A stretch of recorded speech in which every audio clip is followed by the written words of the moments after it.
anniversary of Father Augustine John Hogan. He is the founder of Congregation of the Sisters of Charity.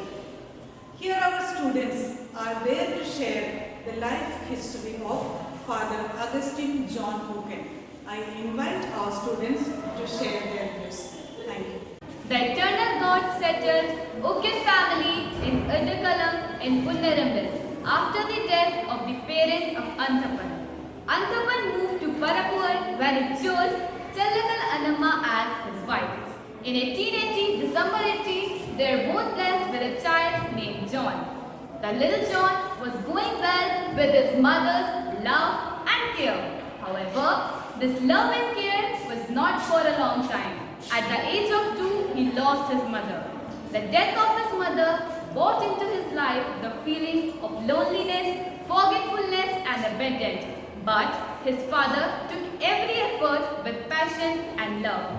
But the God ways are mysterious. At 6 years old, he lost his father due to cholera. This made him literally an orphan. Since he knew the meaning of orphan, he himself was destitute. He knew the meaning and taste of human tears. He was never hesitant, never enthusiastic in encompassing others. He transformed all the childhood setbacks and sufferings into the movement of growth and experience of God's love. Let us remember that there is a God who is able to transform our loss into gain, our loneliness into togetherness, our scars into stars, our weakness into strengthness, the bright days, our valleys into plains of success, our tears into laughter, our disabilities into abilities.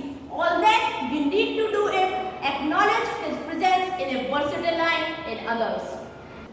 John was brought up under the care of his aunt Acharuni. The orphan John entrusted his entire love with Jesus and Mother Mary. Mrs. Acharuni had taken him to Chermal family. He completed his primary school.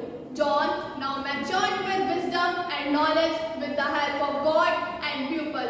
His aunt wanted him to be a sincere and faithful Catholic child. John too had a deep desire. John was asked to stop his education in class 4, but the God who wanted to do great things by John timely intervened in his life. Then the parish priest of Parapur, Reverend Father Auspician, who was so impressed by the spatial devotion, zeal in studies and character of John, allowed him to study at his residence and taught him the subject of class 5. Bishop took John to minor seminary and gave him opportunity to study class 6, 7 and 8. So he sold his property which he had at Parapur for 350 rupees at that time. With this money, he bought necessary items for seminary. 17th April 1898 was blessed day in the life of John. Accepting the divine call of Jesus, he entered in the seminary of Kandy in Sri Lanka. On December 22nd, 1900 was the visitation ceremony for John. He accepted Mother Mary as his model for complete dedication. The ongoing spiritual formation should be closely related to both pastoral training and philosophical studies. John imitated his master and prayed throughout his life. He copied Jesus' hard work and formulated his personality and simile. Very soon, he became father of fatherless. He learned many things in 10 years of crucial life. He prayed to become a saint. Let us also live a life closer to God. Every priest is another Christ who spread the fragrance of Jesus' love.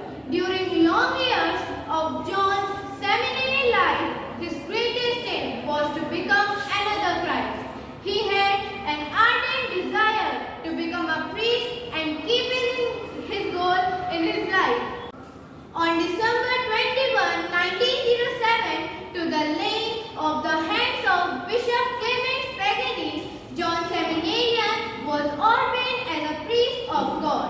On 22nd December, he offered the first Holy Mass in the Kandy Seminary. His mind and heart was filled with joy.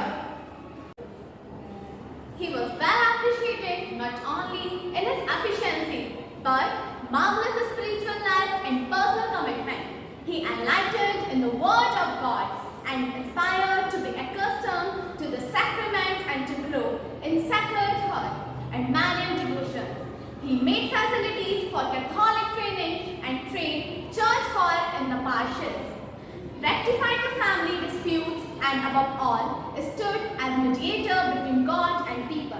His love of neighbor mainly consisted in self-sacrifice. He gave money to the poor even when he was struggling. Anyone who approached him in need never went back and with empty hand. Father Ucken helped the poor without considering the caste or creed. For landless, he provided land for homeless, constructed homes. People rushed to him when they had problems, and he would always help them. Some volunteers came to him to take care of the destitute.